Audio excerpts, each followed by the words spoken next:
నమస్కారం. నేను మీ రెడ్డి శ్రీనివాస్. రెండవసారి కొడంగల్ నియోజకవర్గ యువజన కాంగ్రెస్ అధ్యక్షునిగా అవకాశాన్ని కలిగించిన కొడంగల్ నియోజకవర్గ ప్రజలందరికీ పేరు పేరున ప్రత్యేక ధన్యవాదాలు.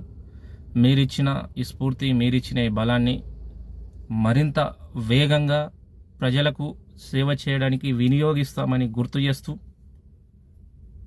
ప్రభుత్వానికి ప్రజలకు మధ్య ఒక వారధిగా ఉంటూ ప్రజల సమస్యను ప్రభుత్వానికి సంబంధించిన సంక్షేమ పథకాలను ప్రజలకు చేరవేస్తూ ఒక బ్రిడ్జ్ రూపంలో ఒక వారధిగా ఉంటూ కొడంగల్ నియోజకవర్గాన్ని గౌరవ ముఖ్యమంత్రి రేవంత్ రెడ్డి గారు చెప్పినట్లు కొడంగల్ నియోజకవర్గాన్ని దేశంలోని అగ్రగామి నియోజకవర్గంగా తీర్చిదిద్దే ఈ బృహత్తరమైన కార్యక్రమంలో మేము గుట్ల ఒక ఉడతభక్తిగా మా యువజన కాంగ్రెస్ నాయకులు